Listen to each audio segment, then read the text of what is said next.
Hello বাচ্চারা, আশা করি তোমাদের পরীক্ষা ভালো যাচ্ছে এবং প্রিপারেশনও ভালো চলছে, তাই তো? তো তোমরা সবগুলো চ্যাপ্টার তোমাদের সবার স্কুলে এক্সপ্লেন হয়ে গেছে চ্যাপ্টারগুলি।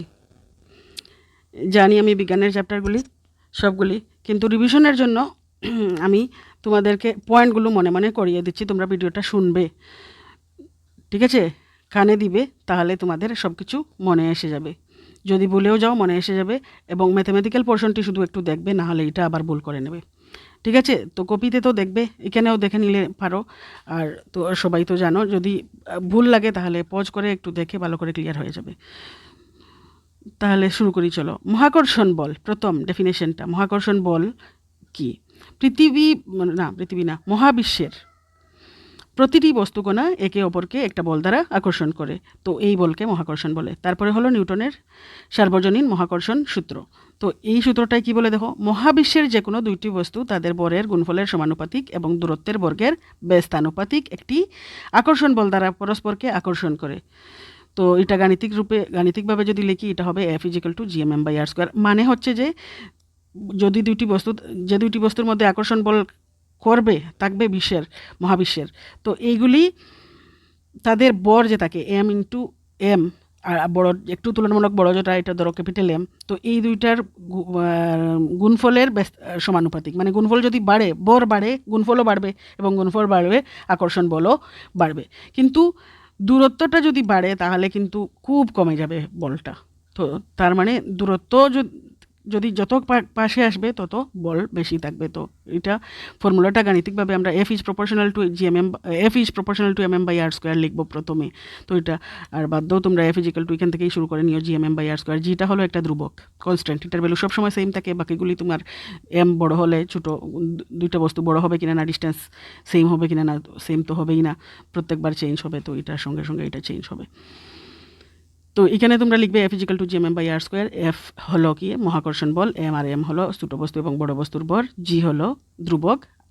তো এখন আর পরের পয়েন্টে যাচ্ছি।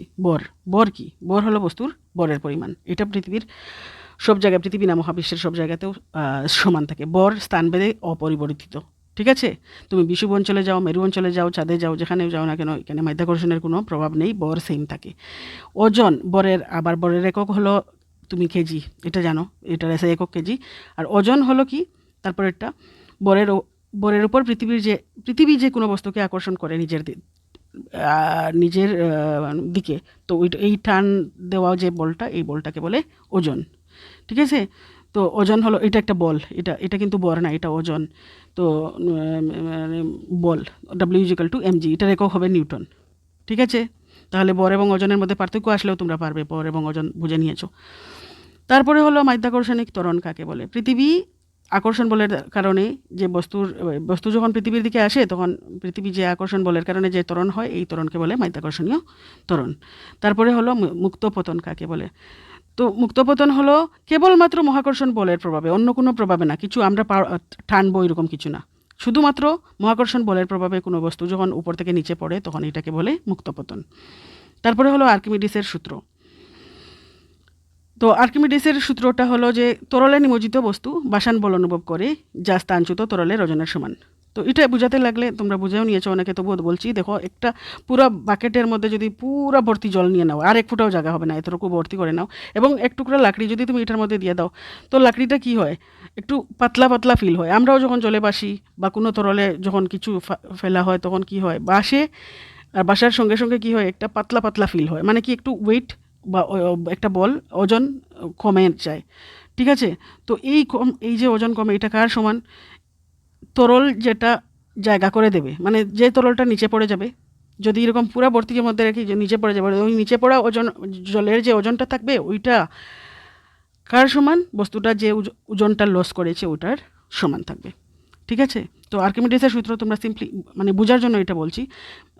তোমরা লিখবে যে কোনো তরলে নিমজ্জিত বস্তু একটা নিচের দিক থেকে বাসান বল অনুভব করে, যা স্থানচ্যুত তরলের সমান। মানে ওইটাকে স্থান দেওয়ার জন্য যে তরলটা নিচে পড়ে যাবে ওইটার সমান। তারপরে হলো ঘনত্ব হলো, এটাকে বলে, ρ বর বাই আয়তন। বরকে আয়তন দিয়ে ভাগ করলে আমরা ঘনত্ব পেয়ে যাই, ঠিক আছে? তো মানে একক আয়তনে যে ভর থাকে তাকে ঘনত্ব বলে। পাতলা না বড়, মনে করো তুমি কিছু জিনিস মানে কিছু গ্যাসও রাখলে একটা খুব কম ছোটো কন্টেইনারের মধ্যে, তাহলে কি হবে, এটা ঘন থাকবে। এবং বড় করে যদি রেখে দিই তাহলে বড় একটা জায়গার মধ্যে রেখে দিই তাহলে এটা পাতলা হয়ে যাবে। তো পাতলা হয়ে গেলে ঘনত্ব কমে গেল।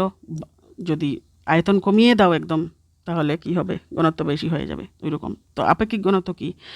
কোনো বস্তুর আপেক্ষিক ঘনত্ব হলো বস্তুটিতে থাকা বস্তুটির যে ঘনত্ব আছে, অ্যাকচুয়ালি বস্তুটির যে ঘনত্ব আছে ওইটার সাথে যদি জলের ঘনত্বের অনুপাত বের করা হয়, বস্তুর ঘনত্ব বাই জলের ঘনত্ব। তারপরে কয়েকটি একটু ব্যাখ্যা করার জন্য কয়েকটি কোয়েশ্চেন দিয়েছি। দেখো, পৃথিবীর মেরু থাকে ও বিষুব রেখায় জি এর মান ভিন্ন থাকে। জি এর মান সেম থাকে না, এই জন্য ওজনও সেম থাকে না। এই কোয়েশ্চেনটা পৃথিবীর মেরু এবং বিষুব রেখায় ওজন কেন সেম থাকে না, এটাও আসতে পারে কোয়েশ্চেন। তো আনসার একই। পৃথিবী নিখুঁত গোল নয়, মেরুতে ব্যাসার্ধ কম থাকে আর বিষুব রেখায় বেশি থাকে। তো জি যেহেতু inversely proportional to R square, মানে কি দূরত্ব বাড়লে জি কমে এবং দূরত্ব কমলে জি বাড়ে, তাই মেরুতে জি বেশি বেশি থাকে কারণ ব্যাসার্ধটা কম থাকে, আর বিষুব রেখায় জি বেশি জি এর মানটা কম থাকে কারণ ব্যাসার্ধটা বেশি থাকে। তাই ঠিক আছে। চাঁদে বায়ুমণ্ডল নেই কেন, আরেকটা কোয়েশ্চেন। চাঁদের ভর ছোট এবং আকর্ষণ বল দুর্বল, ফলে গ্যাস ধরে রাখতে পারে না। পৃথিবী এবং চাঁদ পরস্পরকে সমান বল দিয়ে আকর্ষণ করে কেন? এটা নিউটনের তৃতীয় গতিসূত্র অনুযায়ী প্রত্যেক অ্যাকশনের সমান এবং বিপরীতমুখী রিয়াকশন আছে, তাই এটা এক জায়গাতে ব্যালেন্স আছে। তো এটা তোমরা বলবে বিপরীতমুখী বল থাকার জন্য। ভর ও ওজনের মধ্যে পার্থক্য ব্যাখ্যা করো যদি বলে, তাহলে তোমরা এখানে আমি লিখে দিয়েছি, তবুও তোমরা আগে বুঝে নিয়েছো, লিখতে পারবে, এটা আমি আর ডিসকাস করছি না। তারপরে হলো আর্কিমিডিসের সূত্র কোথায় কোথায় প্রয়োগ করে। আমরা যে শিখলাম আর্কিমিডিসের সূত্র, এটা কোথায় কোথায় ইউজ করি আমরা। তো জাহাজে ভেসে থাকা, পানির নিচে ডুবুরি, জলে ভাসতে পারা, হাইড্রোমিটার দিয়ে ঘনত্ব নির্ণয়, এগুলি কাজে আমাদের এটা আসে। মুক্তপতনের সময় সব বস্তুর ত্বরণ সমান হয় কেন? দেখো, আমরা জি এর স্মল জি যে অ্যাক্সিলারেশন অ্যাক্সিলারেশনের জন্যই তো জিনিসগুলি পড়ে বা স্পিড বাড়ায়। তো স্পিড একটার বাড়বে একটার কমবে, কিসের উপর ডিপেন্ড করে? ত্বরণের উপর। তো মুক্তপতনের সময় যে ত্বরণ জিটা ইউজ করি আমরা, এই জিটা কিন্তু অ্যাকচুয়ালি পৃথিবীর ভরের উপরে আর কিসের উপরে, পৃথিবী থেকে কত হাইটে আছে এইটার উপরে ডিপেন্ড করে। কোনো এম থাকে না, দুই দিকে এম ক্যান্সেল করে নেই, আমরা দেখেছি। আমি নিচে তোমাদেরকে আরেকটা কোশ্চেনে দেখিয়ে দিয়েছি, এটা দেখবে তোমরা। এটা স্মল এম বা বস্তুর ভরের উপর নির্ভর করে না, শুধু পৃথিবীর ভরের উপর নির্ভর করে। তাই এটা ছোটো পাতলা হোক বা ভারী হোক, সব সমান হারে পতিত হয়। যেরকম তুমি যদি উপর থেকে একটা পাথর ফেলে দাও, পাথর এবং কলম একসাথে ছেড়ে দাও, তাহলে পাথর আগে পড়বে এরকম কোনো কথা নেই। দুইটাই সমান সমান সময়ে এসে পড়বে নিচে, কারণ এগুলি এমের উপর নির্ভর করে না। উপগ্রহের কক্ষপথে থাকার কারণ ব্যাখ্যা করো। উপগ্রহগুলি বা চাঁদ পৃথিবীর কক্ষে থাকার কারণ ব্যাখ্যা করো, এরকম আসতে পারে তোমাদের কোয়েশ্চেন। ঠিক আছে। তো এই যে চাঁদ পড়ে যায় না কেন, পৃথিবী সূর্যর থেকে আলাদা হয়ে যায় না কেন, ওইরকম টাইপের কোয়েশ্চেন আসতে পারে তোমাদের। তো সবগুলোর সেম আনসার। পৃথিবী উপগ্রহকে আকর্ষণ করে মহাকর্ষণ বল দ্বারা। ঠিক আছে। আর অন্যদিকে কী করে, উপগ্রহের যে একটা গতি আছে, যেরকম আমরা কলম দিয়ে একটা হাত দিয়ে যদি পাথর বেঁধে ঘুরাই, তাহলে কি থাকে, একটা কেন্দ্রাতিক বল নিচের দিকে থাকে, পড়ে যায়, এটা পেলেই চলে যাবে। তো পৃথিবী কি করছে, উপগ্রহকে আকর্ষণ করছে এবং ওই কেন্দ্রাতিক বলটা কি হচ্ছে, বের হয়ে যেতে চাইছে। তো দুইটা ব্যালেন্স যখন হয়ে যায়, তখন একটা কক্ষপথে ঘুরতে থাকবে, এটা আর পড়বে না নিচে। তো এই দুটা সমান সমান হওয়ার মানে ব্যালেন্স হওয়ার জন্য পড়ে না। জোয়ার ভাটা কেন হয়? তো জোয়ার ভাটা কেন হয় দেখো তো, চাঁদের মহাকর্ষণ বল সমুদ্রের জলকে আকর্ষণ করে। তো যখন সমুদ্রের মহাকর্ষণ বল যখন চাঁদে থাকে, তো সমুদ্রের জলকে আকর্ষণ করবে, তো এর ফলে সমুদ্রের নির্দিষ্ট স্থানে জোয়ার হয়। ঠিক আছে। এটা চাঁদের অবস্থানের জন্য নির্দিষ্ট স্থানে জোয়ার হয়ে যাবে, এবং চাঁদের অবস্থান যেদিকে দূরে একটু চাঁদ, ওই দিকে কী হয়ে যাবে, খালি হয়ে যাবে জলটা, ওই জলটা এইদিকে এসে পড়বে, তো ওইদিকে ভাটা হয়ে যাবে। তো এই কারণে সূর্যের মহাকর্ষণ বলের কারণেও এবং পৃথিবীর মহাকর্ষণ বলের কারণেও কী হয়, এই জোয়ার ভাটা হয়। তারপরে হলো পৃথিবীর সব বস্তু সমান হারে পতিত হয়, এটা প্রমাণ করো। আগে বলেছিলাম কেন, তো এটা এক্সপ্লেইন করে দিয়েছি। এখন দেখো পরে কেন তোমরা প্রমাণ করবে। প্রমাণ কীরকম করি আমরা, দেখো তো, F = gm/r² মহাকর্ষণের জন্য আমরা জানি দুইটা বস্তুর মধ্যে আকর্ষণ বল। আবার এফকে আমরা F = ma আগে শিখে এসেছি। এ না লিখে এখানে mg লিখবো কেন বলো তো? কারণ এটা মুক্তপতন, পৃথিবীর পৃথিবীর টানে ত্বরণ হচ্ছে। তো এটা অ্যাক্সিলারেশন ডিউ টু গ্র্যাভিটি হচ্ছে। অ্যাক্সিলারেশন মানে আমাদের ত্বরণটা জি হয়ে যাবে। তো এম এর জায়গাতে এম জি লিখবো, M G equal to G M M by R square. তো এম দুই দিক থেকে তুমি ক্যান্সেল করে নাও, তাহলে G equal to G M by R square.